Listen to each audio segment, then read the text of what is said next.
जी हाँ, स्वागत है आप सभी को हमारे यूट्यूब चैनल पे।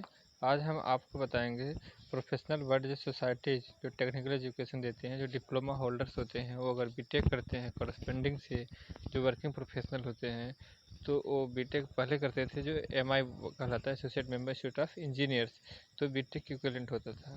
तो जो पॉलिसी थी, अब न्यू एजुकेशन पॉलिसी आई है, तो इससे सारा सिस्टम चेंज हो रहा है। तो इसमें हम एनालिसिस करके बताएंगे कि क्या इफ़ेक्ट पड़ेगा, कि न्यू पॉलिसी से है या नहीं है, क्या प्रॉफिट की है। तो आगे हम चर्चा करेंगे इसके बारे में पूरी। एक्चुअली 2013 तक जो पढ़े हुए थे उनका डिग्री वैलिड है, उसके आगे का केस चल रहा है। तो पूरे एनालिसिस में देखा गया कि न्यू एजुकेशन पॉलिसी में नॉन फॉर्मल एजुकेशन जो होता है या कंटिन्यूस एजुकेशन मोड दोनों बोला जाता था, यह उसमें नहीं दिया हुआ है, डायरेक्ट नहीं लिखा है। जबकि इसके पीछे जितने भी पॉलिसी आई है सब में लिखा हुआ है कंटिन्यूस, पार्ट टाइम या करस्पेंडेंस जितने भी होते हैं टेक्निकल एजुकेशन फील्ड में वो होते हैं। तो ये सारी चीज़ें हैं, आपको पूरी डिटेल मिलेगी। पूरा वीडियो देखेंगे तो आपको अच्छी जानकारी मिल जाएगी। चलिए शुरू करते हैं। तो पहले क्या बता दूँ आपको, एमआई एजुकेशन वाज जो associate member institute of engineers होता है, नॉर्मली सभी लोग जानते हैं जो डिप्लोमा होल्डर्स इंजीनियरिंग में होते हैं। तो इस द इंस्टीट्यूट ऑफ इंजीनियर्स से की तरफ से जो है कि होता है। ओके। तो M I education was a continue education program for working professional under protection. ये एक ए सिटी में एक सेंटर बनाया गया था। आपको नीचे पूरी डिटेल दूंगा कि कौन सा बोर्ड बनाया गया था जिसके द्वारा कंटिन्यूशन एजुकेशन प्रोग्राम दिया जाता था, हर स्टेट में चलता था और कई प्रोफेशनल सोसाइटीज़ भी इसमें हेल्प करती थी। तो ए सिटी की तरफ से एक हाई लेवल कमेटी बनाई गई थी जिसका गवर्निंग MHRD करती थी, जो पिछले मतलब MHRD ministry of human resource development जो अब शिक्षा मंत्रालय है, तो उसके अंदर बनाया गया था। 2006 में सभी प्रोफेशनल सोसाइटी को higher level committee for recognition of education qualification की तरफ से मान्यता दी गई थी। तो हायर लेवल जो कमेटी थी रिकमेंड की गई थी नेशनल एजुकेशन पॉलिसी 1986 में। तो इस तरीके से आपको बेहतरीन जानकारी मिलेगी, आप वीडियो के अंत तक बनिएगा।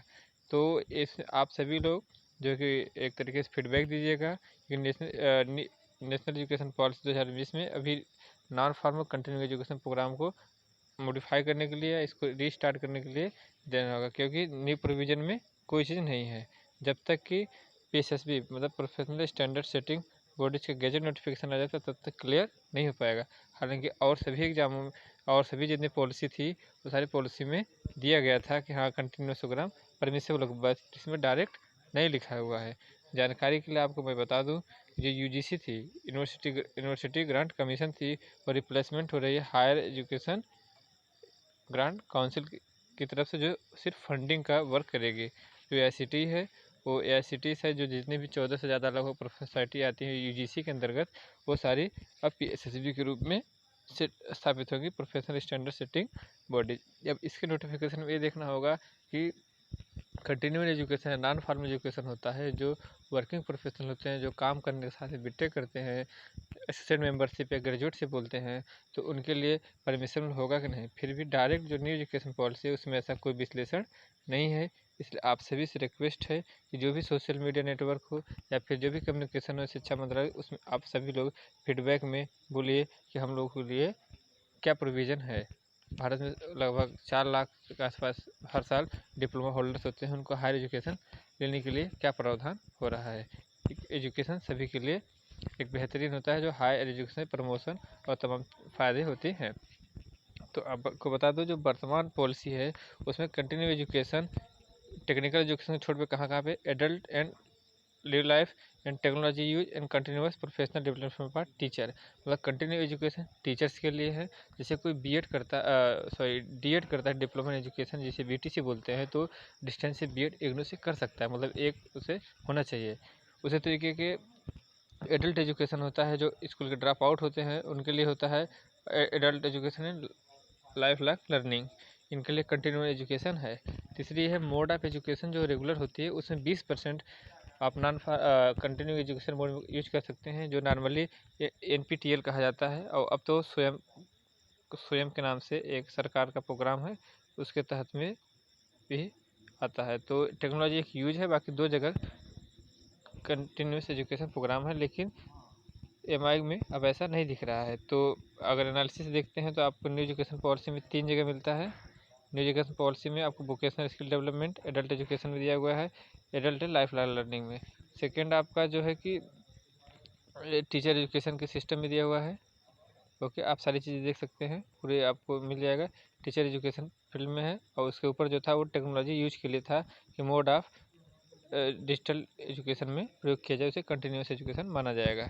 तो इस तरीके से यहाँ पे स्पष्ट ये है कि जो न्यू एजुकेशन पॉलिसी है उसमें वर्किंग डिप्लोमा होल्डर्स अगर हायर एजुकेशन लेना चाहते हैं काम करने के साथ में, तो ऐसा कोई पॉलिसी नहीं है। जबकि पिछले जो 3 पॉलिसी आई थी उसमें था 1968 की, 1986 की, और मॉडिफिकेशन जो 1992 था, इन सभी में प्रोविज़न था। मैं सारा आपको नीचे भी दिखाएंगे, तो पूरा ज़रूर देखिएगा, फ़ायदेमंद रहेगा। एम आई के प्रोस्पेक्टस देखते हैं अगर उसमें, तो उसमें ये चीज़ लिखता है कि एम आई ये क्या है, कंटिन्यूस एजुकेशनल प्रोग्राम है फॉर द वर्किंग प्रोफेशनल, क्योंकि यह एस में प्रोविज़न में दिया हुआ था। उसकी बॉडी थी board of studies for continuation and open learning, पूरी डिटेल मिलेगी। कोशिश देखते हैं, अगर जो मतलब section A section B institution of engineers के पास कर लेते हैं, तो certificate of mode of study का सर्टिफिकेट लेते हैं जो 500 रुपये का आसपास लगता है। उसमें लिखा होता है कि यह लर्निंग कंटिन्यूस एजुकेशन है, कंटिन्यूइंग एजुकेशन है। तो यहाँ पे हमारा दिखाने का मतलब था कि ये सर्टिफिकेट आप प्राप्त कर सकते हैं। आगे चलिए आपको बताते हैं कि जैसे आप गूगल बुक में डालिए S board of study for continuing education, जब ऐसा क्लिक करेंगे तो आपके सामने ये चीज़ें खुल के आएंगी। Setup a board of studies for continuing education and distance learning, मतलब बहुत पहले किए हुए थे। 1986 में एजुकेशन कमेटी आई थी, उसके बाद कंटिन्यूशन हुआ था। हालांकि 2010 के बाद शिक्षा मंत्रालय जो MHRD बोले पहले, तो उन्होंने बंद कर दिए। लेकिन अब न्यू पॉलिसी में अगर उसके प्रोविज़न को एक मॉडिफिकेशन के रूप में पेश कर सकते थे, बट ऐसा नहीं है। हमारा भी यहाँ बताने का मतलब, आप फीडबैक दीजिए ताकि ऐसा शुरू हो सके, सभी डिप्लोमा होल्डर्स जो हैं वो इस चीज़ को समझ सके और आगे हायर एजुकेशन ले सकें। आगे चलते हैं, तो इसी तरीके से आप और सर्च करेंगे कि गूगल बुक, जो गूगल बुक होता है, मतलब इस URL पे जा करके सर्च करेंगे तो setup board of study for continuing education and distance. तो अब ऐसा सिर्फ किस में होता है, मैनेजमेंट में और MCA प्रोग्राम में होता है, जबकि टेक्निकल में इस समय नहीं है। ओके, तो हम इस चीज़ को समझाना चाह रहे थे आपको कि इस चीज़ को समझिए। पहले 2-3 पॉलिसी में था, लेकिन अब नहीं है। जैसे ये बुक है जिसे अग्रवाल जी की 1987 में आया था, इसमें ये दिखा दी ICT setup board of continuing education.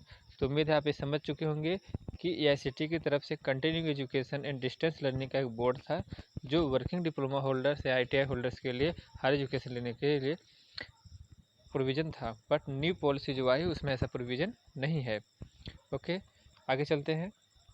एक सनी टाइम्स डेली न्यूज़ है, इसमें जो है कि एक दिया गया है डिटेल कि जो MI है वो MI है जो under section 10(11) of the ICT act के अंदर मैंडेट है, क्योंकि उस समय प्रोविज़न बनाया गया था, लेकिन अब इस समय रोक है। तो न्यू पॉलिसी आई थी, तो उसमें कुछ मॉडिफिकेशन करने के साथ, कुछ टर्म एंड कंडीशन लागू करने के साथ सभी के लिए होना चाहिए था, बट ऐसा नहीं है। आप सभी लोग समझ रहे हैं, तो इस चीज़ को आप आगे बढ़ाइए, ज़रूर कीजिए।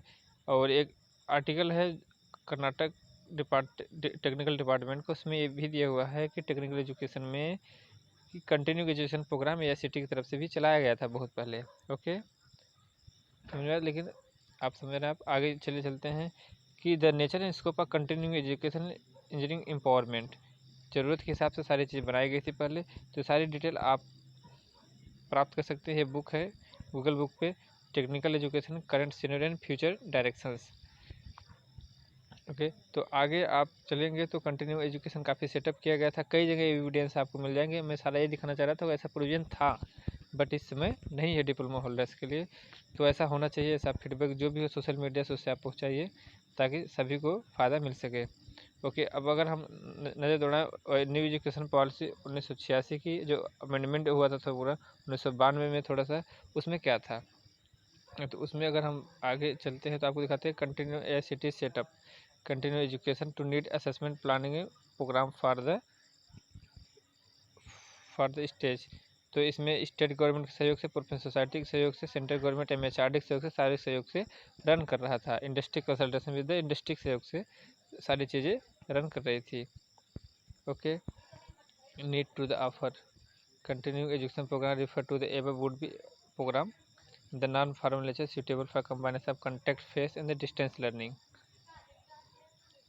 आगे की जानकारी के लिए आप समझ सकते हैं 1986 का था पॉलिसी, आपको बार बार सारी पॉलिसी वाले पिछले बता रहे हैं, या आपके करंट अफेयर के रूप में भी यूजफुल हो जाएगा, समझ सकते हैं।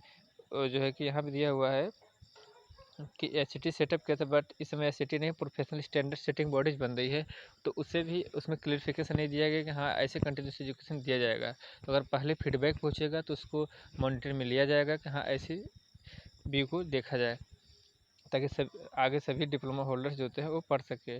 वो जो वर्तमान नियम है वही है कि रेगुलर कोर्स हो सकता है, काम के साथ आप पढ़ाई नहीं कर सकते हैं जो टेक्निकल प्रोग्राम है, क्योंकि वो प्रैक्टिकल कोर्सेज होता है। तो ऐसे है कि आप करेंगे तो आगे समझा जा सकता है। काफ़ी लोगों को अगर राय जाएगी तो उस पर जो टेक्निकल कमेटी होगी वो देखेगी इस चीज़ को, समझ रहे। तो 1968 की जो है कि 68 की पॉलिसी थी, उसमें भी ऐसा प्रोग्राम था, तभी तो इतने साल से चलता आ रहा है। बट आगे नहीं हो पा रहा है, तो ऐसा क्या रीज़न है, या जो भी हो क्राइटेरिया बढ़ा दिया जाए, जो समझ सके तो उस तरीके से बढ़ाया जाए, बट वर्तमान के हिसाब से नहीं है। एक कंटिन्यूस एजुकेशन एक और एविडेंस है, जवाहरलाल नेहरू टेक्निकल यूनिवर्सिटी हैदराबाद की है। ये पहले बीटेक कंटेंट कम एक बीटेक पहले प्रोग्राम था, CCC कंटेंट कम करस्पेंडेंस कोर्स के नाम से, कंटिन्यूस एंड करस्पेंडेंस कोर्स के नाम से चलाती थी, जो वर्किंग प्रोफेशनल के लिए था। कंटिन्यूइंग कंटेक्ट मोड था, करस्पेंडेंस कम कंटेक्ट मोड था। इसमें बीटेक और पीजी दोनों कोर्सेज होते थे। CC था, अंडर कंटेक्ट मोड था, और जो है कि 15 working day in year attendance लेनी होती थी। जबकि करस्पेंडेंस में कम कंटेक्ट था, यह भी स्टडी मटेरियल मिलता था पढ़ने के लिए। लेकिन MHRD के डायरेक्शन के बाद इसे क्लोज कर दिया गया 2009 में। MHRD और सिटी के कर दिया गया। तो न्यू एजुकेशन पॉलिसी में ऐसी आशा की जा रही थी कि जो डिप्लोमा होल्डर्स वर्किंग है, जो ITI होल्डर्स हैं, उनका आगे पढ़ाई के लिए कुछ प्रोविज़न बने, ताकि वो अपने प्रमोशन में और तमाम जगह फ़ायदा मिल सके। बट ऐसा वर्तमान सिचुएशन में नहीं है 2010 के बाद से। ओके, 2009 में कैंसिल किया, 2010 में कोई एडमिशन नहीं हो पाया। तो इस तरीके की जो न्यू एजुकेशन पॉलिसी है, सभी लोग शिक्षा मंत्रालय को ऐसा फीडबैक और रिक्वेस्ट के जो सोशल मीडिया के थ्रू या फिर स्पीड पोस्ट के थ्रू, कागज़ के थ्रू, ताकि सभी लोगों को फ़ायदा हो सके। ये उनके लिए ख़ास तौर पर रिक्वेस्ट है जो टेक्निकल डिग्री लिए है, डिप्लोमा है, या फिर जो है कि उनको हायर एजुकेशन के लिए काम करने के साथ में प्रोविज़न किया जाए। खासतौर पर जो MI स्टूडेंट होते हैं, द इंस्टीट्यूट ऑफ इंजीनियर्स या अदर प्रोफेशनलिटी हैं, उन सभी के लिए तो ऐसा होना चाहिए। बाकी जो प्रोफेशनल सेटिंग है, बॉडीज बन रही है, ये सभी लोग इसे NCTI, MCI, BCI, SICT सभी को मिला करके PSSC बन रही है। तो PSSC के जो जब आगे नोटिफिकेशन आएगा, तो उस नोटिफिकेशन में जो है कि जो वर्किंग प्रोफेशनल्स हैं उनके लिए खासकर यूजफुल बन सके। तो ये जानकारी आपको मैं देना चाह रहे थे। बाकी हाँ, UGC जो था, UGC ट्रांसफ़र हो जाएगी HGC की फंड में, क्योंकि ये फंडिंग वर्क है, देखेंगे। आप अधिक जानकारी जो न्यू एजुकेशन पॉलिसी की काफ़ी चीज़ें आप 2020 से सीखते हैं, मगर कुछ और जानकारी आपको 2019 की जो पॉलिसी थी उससे भी प्राप्त कर सकते हैं। हालांकि वो कैबिनेट अप्रूव नहीं हुई थी, उससे मॉडिफिकेशन थोड़ा होना था, बट काफ़ी चीज़ें सिमिलरिटीज़ हैं। ओके, उम्मीद है आप समझ रहे हैं। बाकी PSSC दिया हुआ है, जो AICTE से जुड़ी सारी चीज़ें जो प्रोफेशनल काउंसिल थी, वो सारी अब PSSB में ट्रांसफ़र हो जाएंगी। तो मान लीजिए जो AICTE एक्ट है, AICTE एक्ट आप पढ़ेंगे तो जो उसमें रॉयल चार्टर हो या प्रोफेशनल सोसाइटीज हो गई, उसमें उस एक्ट में काफ़ी लिखा हुआ है कि इस मेंबरशिप का जो रिकमेंडेशन होता है वो AICTE करेगा कि हाँ ऐसे एजुकेशन को आगे बढ़ाया जाए। तो शिक्षा मंत्रालय या MHRD उस चीज़ को एक्सेप्ट करती थी, आगे अप्रूवल करती थी। बट इस समय वर्तमान स्थिति में जो कि रिकमेंड AICTE करती है, बट MHRD अप्रूव नहीं करती है। पर जब इस पॉलिसी, अगर ये पॉलिसी में अप्रूवल रिकमेंडेशन होता तो सारी चीज़ें कंफर्म हो जाती, बट ऐसा अभी नहीं है। तो हमें PSS की जो गैजेट नोटिफिकेशन आनी है, उस आने से पूर्व तक अगर हम लोग रिक्वेस्ट करें या फीडबैक दें कि हाँ ऐसा होना चाहिए, इतने सालों से आ रहा है, तो आगे भी हो जाए, ताकि काफ़ी लोगों का जो करियर या प्रमोशन हो अच्छे से मिल सके। तो उस पर विचार कर सकती है MHRD। मेरा रिक्वेस्ट यहाँ पे सिर्फ इतना था, आपको जानकारी देने का। बाकी और अच्छी जानकारी के लिए आप हमारे यूट्यूब चैनल के नीचे डिस्क्रिप्शन लिंक में जाएंगे, जो प्लेलिस्ट होती है MI अपडेट, उसमें आपको द इंस्टीट्यूट ऑफ इंजीनियर्स के बारे में काफ़ी अच्छी अपडेट्स आपको मिल जाएंगी, वो आप देख सकते हैं। कई हम वीडियो पीछे अपलोड कर चुके हैं, आपको काफ़ी अच्छे जानकारियाँ देगी। और लास्ट में भी आपको बता दूँ, जितनी मिनिस्ट्री पिछले 4 बार से चेंज हुई हैं, चाहे वो मिनिस्ट्री ऑफ एजुकेशन था, यूथ सर्विस था, या सोशल सर्विस था, या MHRD था, या अब जो मिनिस्ट्री ऑफ एजुकेशन है, उसे प्रोफेशनल सोसाइटी की मान्यताओं की पॉलिसी पर कई बार डिफेक्ट पड़ा हुआ, बट इस बार तो पत्ता साफ है, आप समझ लीजिए। तो उम्मीद करते हैं कि आप समझ चुके होंगे कि मेरा क्या मोटो है। बाकी जो है कि मोटो सिर्फ यहाँ पे है कि आप फीडबैक क्वेश्चन करिए या फिर फीडबैक दीजिए कि जो पुराना सिस्टम था उसको थोड़ा आगे बढ़ाया जाए। बाकी बहुत अच्छा है, मैक्सिमम ये जो पॉलिसी है बहुत अच्छी है, बट ये 0 क्लास टू 12th क्लास और ग्रेजुएशन तक के लिए अच्छे हैं, बट वर्किंग प्रोफेशनल के लिए पॉलिसी नहीं दिखी हुई, एकदम प्रोवाइड समझ में आ रहा है। तो बाकी और आपको कोई जानकारी मिलती है तो आप मुझे कमेंट सेक्शन में ज़रूर बता सकते हैं, कोई क्वेश्चन हो आप पूछ सकते हैं। बाकी आपको वीडियो कैसा लगा, आप सब्सक्राइब, लाइक और शेयर करना बिल्कुल ना भूलिएगा। Thank you.